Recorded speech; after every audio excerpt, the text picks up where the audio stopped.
Good morning, race fans. Welcome to Pimlico Racecourse. What a beautiful race day once again on this 2nd of May. I'm Naomi Tucker, joined by Keith Fuston. Of course, what a tremendous derby we all viewed yesterday.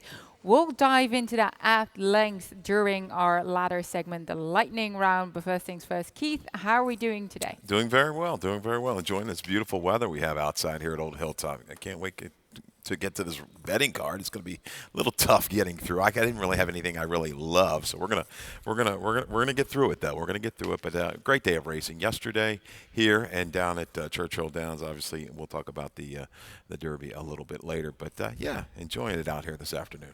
And now we're on our second week here at Pimlico. How do you feel the track has been carrying the runners? I tell you what, it really kind of got real good, real fair yesterday. I mean, we saw horses kind of coming from everywhere. A little bit of a speed lean early in this meet, but I think moving forward, we'll monitor the situation. But I like the way it played yesterday. Fair for everybody. Turf course, same thing.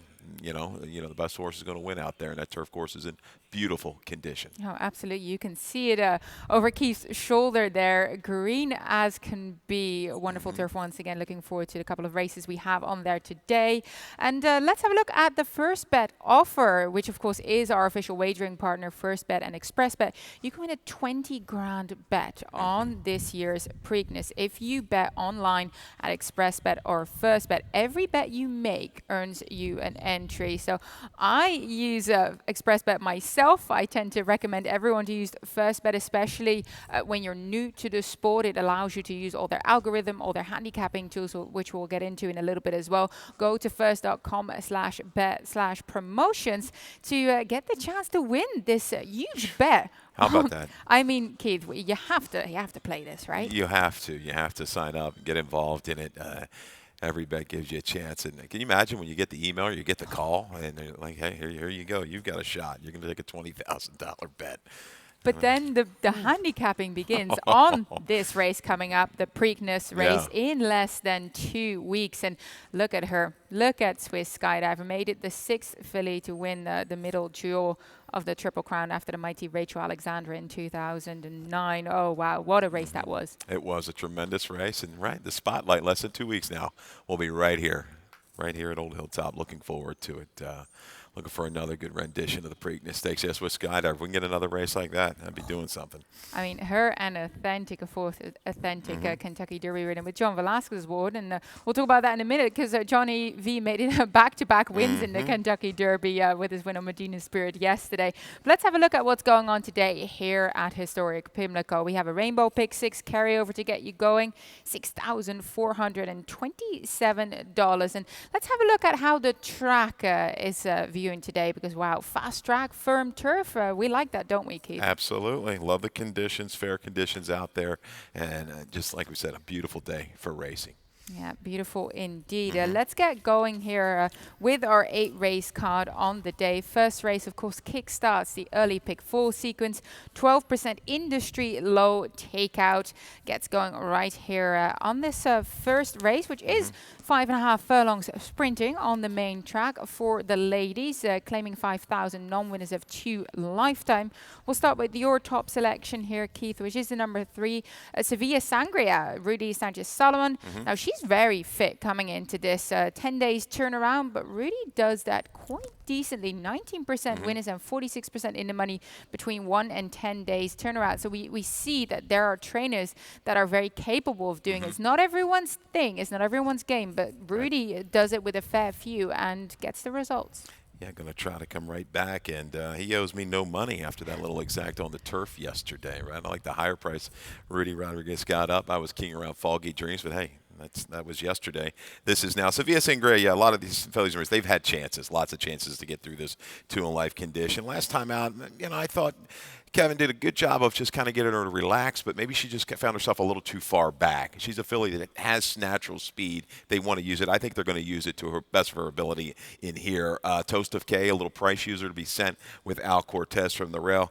8-1 morning line. You should get 8 or 10, I think, when it's all said and done. And I think Sevilla Sangria, you'll see her a little bit more forwardly placed than last time. She'll bring a finish, shortening up a little bit. So I like her in here at a short price. And like you said, Rudy can do this. He can do this kind of move. Yeah, absolutely can. I use Hot Choice on on top. Another speedster in this field. I feel there's a fair few that want to move forward in here. She's been close to her pace in the last two. Backed up last time at Laurel, but I think Pimlico in terms of speed carrying has been favorable, as you mentioned, evenly.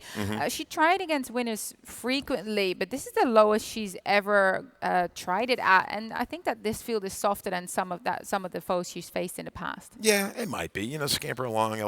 We've seen them kind of right around this nickel level as well. But the break concerns me a little bit here for Hot Choice, and she's going to take plenty of money. I'm just looking to try a little bit of a price here with the rail horse, and Meet Michelle intrigues me a little bit, freshened up second off a claim. Yeah, I use her myself as well. Meet Michelle. Yeah, but long layoff there, 225 days away from the track. Yeah. But she has done her best running going short, so I like her getting back to this distance as well. Race number 2 is the start of the early pick 4, for which you created a ticket for us once again. How are we playing it today? Tricky little ticket. Card's not easy today. 3, 5, 9, 11. This race is fairly wide open to me. I know a lot of money's going to come in probably on Defy Expectations for Brittany Russell. I kind of like Golden Can to get it done. Race 3, 2 deep with the 1 and 4. Glory March and Flying It. Heavy favorites, both of them. They're going to take most of the play here in race 3. Top selection are Glory March. We're going to come back 2 deep in race number 4 with the 2 and the 7. Belfour. Solid favorite in there. Belfour's been strong off the layoff. You saw it last time. He can pair up races as well. If he gets a little bit of company up front and it gets a little weary late, maybe unequivocal there to pick up the pieces. Race 5 will go 1, 2, 3. Atreyu, Jack, and King Bubble off of a very, very lengthy layoff. Yeah, I use that horse myself as well. This is an intriguing card indeed, and I have to agree with you, Keith. This is not easy today. So $24 to get you started. Use Keith's expertise, especially when it comes to the long shots. I always feel that you have a good knack for that, Keith. Let's get going with this second race on the card. 5 furlong sprinting on the turf. Now, that's a distance and a surface I absolutely love. 4 fillies and mares, 3-year-old and upwards. Optional claimer starter, $25,000.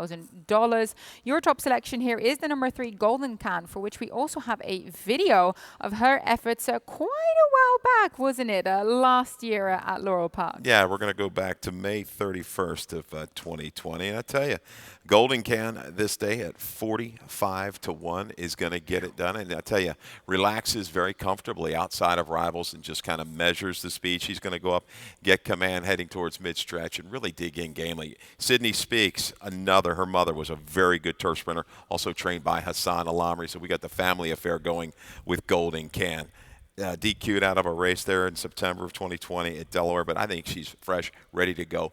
The rail is out a little bit, shorter run into this turn, right at 5/8 on the grass. I think she's got position, the ability to get pit position, forward position. I don't think she necessarily needs to lead, but can keep herself out of trouble and then bring a finish from the top of the stretch home. I like her as a stayer in here, Golden Can. Yeah, Golden Can, to me, just looking at that race, there's so much to like about it. As you mentioned, she ends up coming over from that gate 12, shows so much speed, sits wide all the time, and then kicks clear. Just a little speedball she is. So really, really liked what I saw in that race. If she comes with anything similar, I think she's going to be very tough. I look towards the outside and use Defy Expectations on top for Brittany Russell. They gave her a freshener for the turf to return, as we've seen. We'll see with a fair few here in the turf races. Just missed on the grass at Belmont last year. I don't think there's a problem at all with this short 151-day layoff because Brittany does that very well. No, she's going to be fine out there. She'll take the measure. She might have a similar trip we saw in that video spotlight of Golden Can's race on the go back. But yeah, Tracy's Ann Legacy, who she hooked up against last time, is a very good horse, like an 8 or 9 time winner. The 2-back Tri-Dial came back to win. I think another horse came out of that race. She comes out of tough races, freshened here. Yeah, she's going to be around there a whole way. I think, maybe that outside post might hamper her a little bit. That's why I give a slight edge to the 3 in here. The 5, Beckon. Beckon interests me a little bit. This horse has a turn of foot. Now, you're thinking maybe this is a prep to go longer, but I've seen her in races where the flow was pretty quick going long, and she can make a move into that pace. There might be just enough because Miss Old Bay is another one that can bring speed to the table that I think she's going to bring a rally in here. Got the right kind of rider, too, in Fergal Lynch. Yeah, I looked at Beckon and I thought she was very intriguing with the pace figures that she's shown going long. Her middle splits, her early splits, she's shown a lot of pace and actually is able to carry it. So just wanted to kind of, take a wait and see approach what she's going to do over this ultra short distance, 5 furlong in comparison with the mile 16. That is a big turn back. So It is. I'm taking a wait and see approach, but love Virgo Lynch getting Mm-hmm. aboard and getting the ride. And I use the number 9, a girl named Jack myself as well. Of Yes. course, by point of entry, wonderful European turf sire. As we'll move on to Mm-hmm. the third race of the day, which as we only have 8 races today, kickstarts that Rainbow Okay. Pick 6 with that $6,427 carryover. I created a ticket for today, and you'll see that my single is the one that Keith highlighted is going to be many a single, many a tickets in race number 4. We'll get to that in just a sec. 1, 3, and 4 here in race 3, going to 2-turn mile and 16. Glory Much on the rail is going to be very, very strong. I end up trying to go with the number 3 personal serve here for Paige Rodriguez. Just a mare that, very tough knocking mare, always tries her heart out, does have to get back to some of the form that she showed in the past, but hopefully does so quite gamely at a bit of a price, I hope to get. Race number 4, that's my single. The number 2, Belfort. Won 5 of his last 8 starts and always goes gate to wire when he wins. Came over from gate 7 last time out. Rockefellers was a length behind. Kicked clear, never headed. I really hope that that's exactly what this gelding is going to do yet again today. Jerry Robb, Xavier Perez, they always tend to be my singles because I just love that out-and-out speed, and fingers crossed that Belfort is able to hold on. But when he gets to that easy lead, he tends to be incredibly tough to collar. Race number 5, I go deep there using the 1, the 2, the 3, and the 10, that mile and 16 on the turf. I think they all have legitimate claims to get the spoils here in race number 5. Then race 6, I use the 1, the 5, and the 8. Race 7, the 4, and the 8. And then in race 8, I hopefully finish things off strongly with the 1, the 4, and the 5. Total cost of $43.20 to try and steal that pot that we have going for us here on this beautiful sunny Sunday at Pimlico. Let's get going here with the third race, that 2-turn mile and then 16. 4 fillies and mares, 3-year-old and upwards. Non-winners at 2 lifetime nickel claiming level. And Keith, your top selection is Glory March. Most likely going to take a fair chunk of the bettor's money here for Jose Corrales. Only 3rd career start, but a very, very strong maiden score on debut. Yeah, claimed out of the debut with a lot of trouble and still surged past. Great calls we saw come back to win wire to wire. Then that was just too big of a reach last time out, up to the $20,000 level against some really, really quick 3-year-old filly. So, yeah, she's regrouped now. Looking at the breeding, the mare was good. She was a multiple winner going long. I think she takes advantage of the inside post and goes, I think, going to send right out of there and try to go wire to wire. It looks like to me she's got to be forward against this group. And we've seen some trainers climb some of these lower level Russell horses and do okay. Yeah, I use the number 3 personal server on top. Just a bit of a price play here. I feel like this is a mare that is better going that mile and a 16. Comes out of that 12.5 mile and 8. That was too tough for her. Now down to the nickel level, but she'll find much more comfortable. But I also like the number 4 Flying It. Carol Cedeno, Keir McGee. Broker maiden at 16, so this is where you'd love to see her next time. Hasn't raced in a while, though, but looks for them to go an honest pace for her to rally into. Absolutely. She's on her home track. This is the right move. So the fig didn't come up strong last time. She can get the distance. She's going to go back a pretty good try against Mitt Mazel, who's run at higher levels competitively, was lone speed that day. But she's got the staying power, certainly, against this group. And she's going to get a good trip here with Cedeno. Absolutely. Race number 4, start of the late pick 5 sequence. Goes industry low, 12%. Takeout, no carryover for this sequence. 3-year-olds and upwards, $5,000 starter. Mile and 16 the distance once again on the main track here. And Keith, you landed on number 2, Belfort, which so did I, is my single in my Rainbow Pick 6. We do have a video of that last effort going the 1-turn mile at Laurel Park, and you see Belfort and Rockenfellers, and that's how they ran all the way across the racetrack. Belfort in front and Rockefellers trying to collar him. Very good race by Belfort, but I tell you, maybe even a better race by Rockenfellers. I really didn't see this coming. This horse was just dead game all the way from the top of the stretch, would not give up, gave futile chase, and stayed on. I think this horse is going to be dangerous right back with a forward trip again. The distance really hasn't shown to be a problem that far. I thought this horse was a stone-cold sprinter, but he fooled me last time and got away at 14-1. I think he hangs around. Belfort, you talk about him, he doesn't necessarily need the lead. X-Man knows this horse perfectly. If he comes away cleanly, he'll just pick and choose his position into the first turn. If Invest or Rockenfellers want to go, I don't think he's going to panic. He can sit and rate behind horses and bring a finish. He's a good horse here, Belfort. Solid. Anywhere close to that last race, he's going to be back in the winner's circle. Yeah, and the number 4, Invest, could be indeed be quick enough to challenge Belfort early. Is a possibility for him to move forward, but as you highlighted, Belfort is very capable of stalking as well.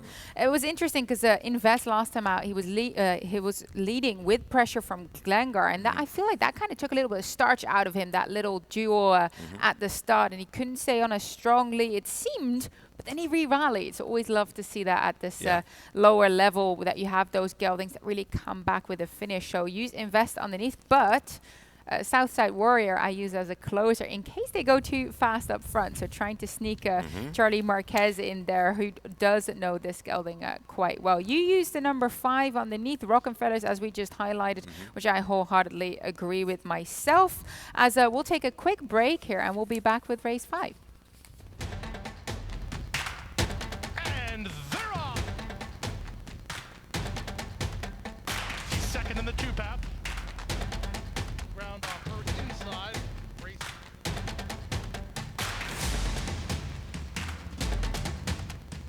A quarter of a mile to go, and he's 6 on top. It's last of the 12 as they roll into the backstretch. Good morning. Welcome back to historic Pimlico. We are on race 5 of this 8-race strong card. Beautiful day here. I do invite everyone to come and spend your Sunday with us. Place a wager or two, and hopefully Keith and I, and later on Callie and I, can point you in the right direction to give you some pocket money to spend here at the track. Race number 5 on the turf. We have a couple of turf races today, which is wonderful. Always looking forward to those because they're ultra competitive. And you use the number 1, Atreyu, here on top, claiming level 12.5. As I mentioned, long mile and 16 on the turf here. Crystal Pickett trains, and he's had 2 strong races last summer at Delaware, but kind of struggled a little bit at Pimlico Mountaineer in the last 2 before a freshener. Yeah, he faced some pretty good company here in that optional starter back on the 24th of September. You see the trip caught wide, 4 and 5 wide at the turns, just even through the stretch. Yeah, I worry, that big drop then down the Mountaineer called a yielding surface. That worried me. Why? It's just kind of a give up. But this horse is, fresh and ready to roll. Looks like it's working forwardly. Crystal Pickett has some live horses on this afternoon's card. I think this horse escapes is maybe the best value. He's 6 for 8 on the turf. 0 seconds, 0 thirds. So I've got to put him on top, right? He doesn't run second or third. So I think he's going to enjoy a perfect ground-saving trip. Going to be able to stay forwardly placed. I don't think there's anybody in this field that's really going to get away from him too much. So I like seeing an aggressive ride to get that position early, and I think we'll bring a finish. Little protect move here off the break. Yeah, all or nothing with the Treyu, right? Yes. All or nothing. You use them on top, I use them underneath. The number 2, Jack, though, could be a pace influence if you're talking about aggressively ridden. I'd say Victor Carrasco might try to move him forward from that lower draw. I feel like he's the ideal grass type, has kick, has tactical speed.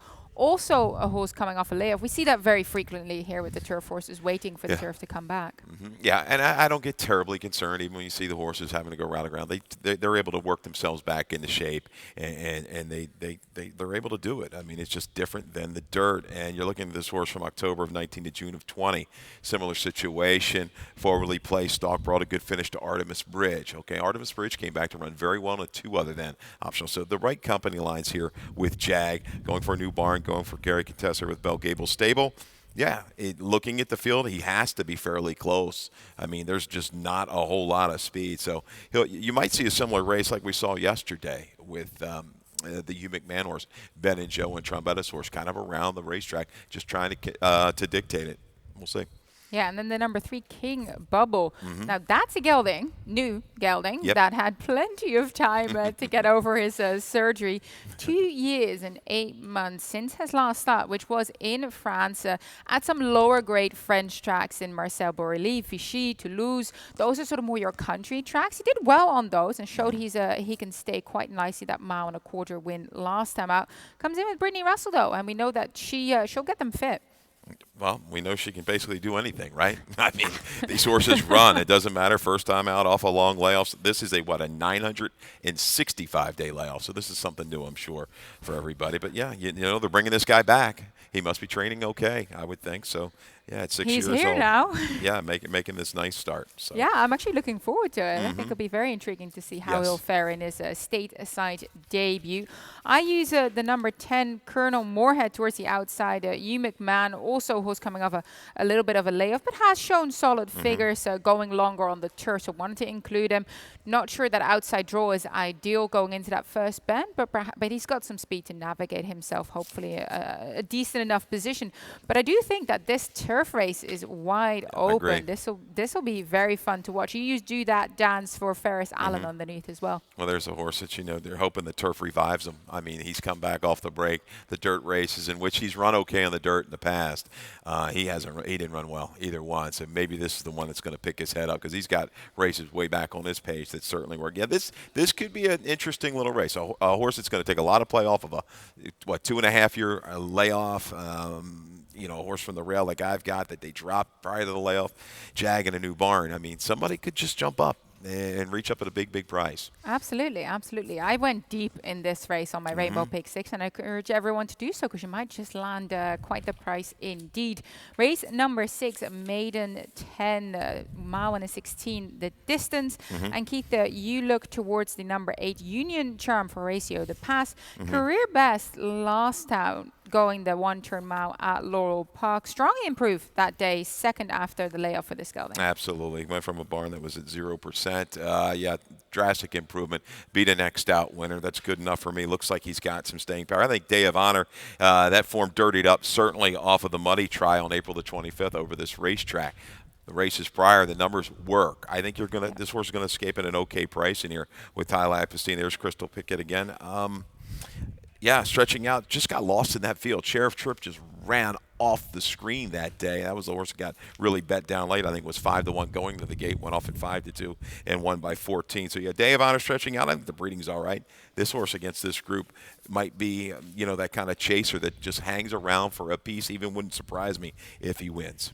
Yeah, I think Day of Honor stretching out to this mile and 16 much better than the 6 furlong sprinting on the muddy track. Just couldn't seem to get a hold of the track nor go with the early pace set today. So more comfortable stretching. I need by honor code out of a street cry mare. To me, screams going back out over a route of ground. So I do like that pick. Kind of overlooked him myself a little bit, but definitely respect him. I used the number 5, Roy H. Biv. Milan Milosevic, love using a first-time starter in a maiden 10 field. Perhaps not the flashiest of work, but good enough to make it happen here. I like a gate work coming in here at Pimlico. Has had plenty of works here at Pimlico, which I think is always an advantage. Tim and I discussed the fact that, it helps if it's your home track and then making your debut at your home track. Milan Milosevic can get them ready to win first time out. So I'm taking a shot here. 15-1 morning line. Yeah. Why not? Maiden 10. I'm trying to get you guys some money here on this Sunday. As we'll move on to race number 7, another turf event going the mile and 16 here for fillies and mares 3-year-old and upwards, claiming 12,500 here. And the number 8 is your top selection, Keith. Over to you, Neil Morris. Back in the Morris stable after some time down at Tampa Bay. Only one in this field with recent and good numbers on the turf. That's just enough to put me over the top. And not saying that Dancing with Painter couldn't come right back and win this. But Over to You kept pretty good company down at Tampa. And it didn't really have the easiest of trips in those races. Reunited with Neil Morris. J.D. Acosta will have this horse, I think, poised leaving the far turn. Might see an aggressive ride. J.D. likes to get these horses into the race and try to carry them home. Edge on recency to Over to You. Yeah, absolutely. You use Dancing with Painter underneath Michael Merriman. Frugal Lynch, a significant jockey change there. This mare struggled at the end of 2020, but has won at this level on the turf before, albeit that was at Penn National. Yeah, she's run well fresh. Yeah, and she just buried that field up at Penn National that day. Not much tougher than this group. So, yeah, I think she's going to be ready. Michael Merriman has done a pretty good job here over a short term as a trainer. So, yeah, I think her Moonchan is going to be the one to catch from the inside. She looks like the legitimate speed. Yeah, I use Moonshot underneath as well. Main pace protect. Can she hold on all the way? I use the number 4 on top though. Don't charge it. Michael Gorham Heavy in Toledo. Last turf try was at Philly's allowance level at Delaware. Now in for the 12.5K tag. After a 4 months break, she's shown that her better tries have come on the turf over the last sort of year and a half, 2 years. So I'm hoping to revive some of that form here at a price. Like you see, I tried to come up with a couple of plays, excuse me, today because I feel like there are opportunities to do so as we'll move along to our final race on the card. 5.5 furlong dash here for fillies, claiming 5,000 non-winners of 2 lifetime. And we do have a video spotlight here on the number for Adabel. Last time out, she was close to the pace. You can see her right there. And she was the only runner to really give a strong chase to Villamora. Yeah, I mean, and you look at her form, her consistent numbers, and be it, the mid 40s, higher 30s, and what's it going to take to win this race? I think something in that range, maybe a 42, 44 buyer, but I like how she just kept kind of grinding in here. She doesn't have a ton of true speed. Looking for Candy might just get away from this field and keep going, but she's been getting the staggers of late. But the form has been okay here for Adabel. Distance works. She's going to make a steady kind of progression into it. Yeah, I thought it was an honest run as well. That was one of the notes I made. Just honest try to run down and was gaining on her in that last half furlong with every single stride.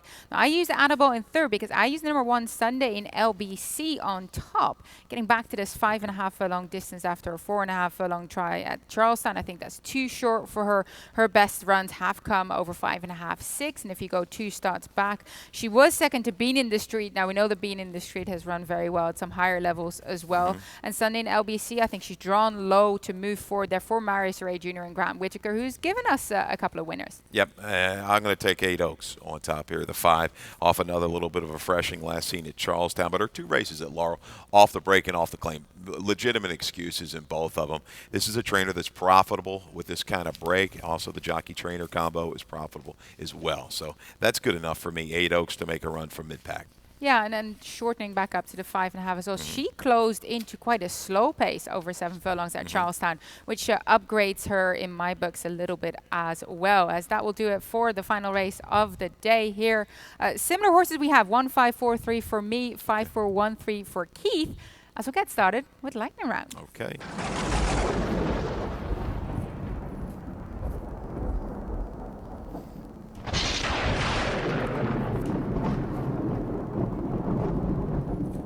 Now, Bob Baffert made it a record-breaking 7th victory in the Kentucky Derby when winning with Medina Spirit, his only runner in the Kentucky Derby, and Hall of Famer Johnny Velasquez on board. As we'll go to the stretch run here with the call by Larry Comas.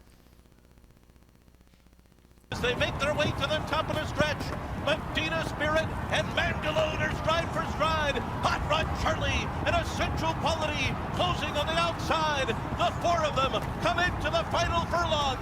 Mandalone fighting for the front. Medina Spirit battles on. Hot Rod Charlie on the outside. Essential Quality on the far outside. The 4 of them coming to the finish in the Kentucky Derby. Here's the wire. Bob Baffert does it again. Medina Spirit has won the Kentucky Derby. I'm still getting my heart going here watching that finish. Medina Spirit all the way. Mandaloon in 2nd. Hot Rod Charlie 3rd. The Champ Essential Quality in 4th.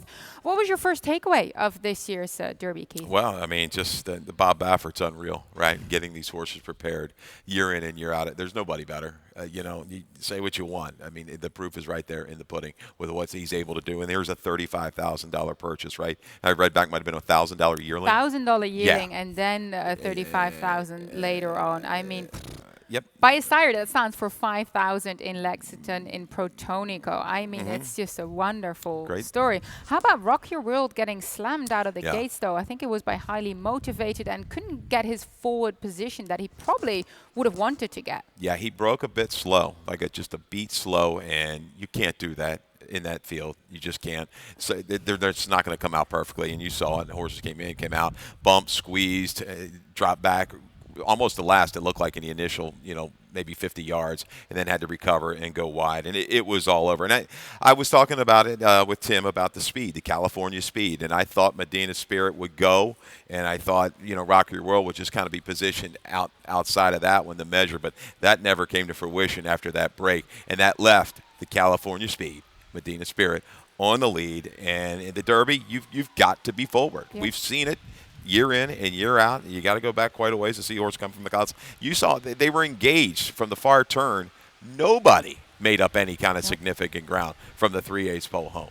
No, because Hot Rod Charlie and Essential Quality both handily positioned, but couldn't improve in their final moments. They tried their best, but it certainly was Medina Spirit and Mandaloon who were in front from the home turn. And now Mandaloon flopped in the Louisiana Derby before that Risen Star winner came back once again. So it ended up being Mandaloon giving trainer Brad Cox second placing there in Essential Quality in fourth with his first runners in the Kentucky Derby. Yeah, great job, Brad Cox. He's done a phenomenal job. But, Mandaloon sat the perfect trip. Hot Rod Charlie, if you look at the top three, they were inside or maybe two path, clear of real trouble, and the rest, that was it. Essential Quality, in my mind, ran the best race. There's no doubt. He was involved with that bumping and steadying a little bit out of the gate. He was urged up to contention 4 and 5 wide, stayed wide. What's he get beaten? When it's all said and done, he didn't get beaten, a length and a half or so. He was valiant in defeat. That's what you can say about Essential Quality. If he comes back, I got to think if he comes back in the Preakness, he'll be the favorite. I am hoping we're going to see the top four come back in the Preakness. I'd love to see Medina Spirit, Mandaloon, Hot Rod Charlie, and Essential Quality, who all ran impeccable, really, really strong races, to come and see them back here at Baltimore. Because indeed, as our next point is here on Lightning Round, the Preakness is in less than 2 weeks. Now, before the Derby, I had a little list of France Godina, Rombauer, Crowded Shade for Trap Brown, Concertor for Baffert to come to the Preakness. But I'll keep everyone updated to see who we'll now see here at Baltimore in less than 2 weeks. Of course, dare I say we're going to see Medina Spirit if he's come out of the race quite well. We know how much Bob likes the Preakness here, don't we? Oh, the trainers love it here. They really, the hospitality, the whole gang here that takes care of that, they do a phenomenal job. Yeah, so move on to the next point. Of course, first bet for the Kentucky Derby. We had a wagering guide from ExpressBet TV. We have so many tools available, handicapping angles, tutorials at First Bet to help you pick out those winners, looking at all their AI programming and just making it easy for people that aren't as confident with their own handicapping skills to start learning the game a little bit, which I highly encourage. I was sharing around First Bet and ExpressBet, the apps, with everyone that was at my home yesterday as we watched a little watch party at home. So I was encouraging them all to start reading the form a little bit, and First Bet certainly helps with that. As we'll move on to Jackson Traveler, who we most likely will be seeing in the Grade 3 Chick Lang on Preakness Day. Of course, he was our Maryland Juvenile Futurity winner and won the Bachelor Stakes at Oakland Park most recently. Yeah, for Steve Asmussen, right? And we are familiar with Asmussen here at Pimlico with the Chick Lang Stakes. Matoli, one of the best sprint efforts I've ever seen, in my years of calling chart and coming to the races. So, yeah, it'd be good to see Jackson Traveler back. What's he, 4 for 5, I believe, lifetime now. Yeah, wonderful Maryland bred for West Point Thoroughbreds here. Jackson Traveler, looking forward to seeing him once again as that conclude the morning show for Keith and I. Dave Rotman will be coming up next with scratches and changes, and good luck, everyone. You got it. Good luck.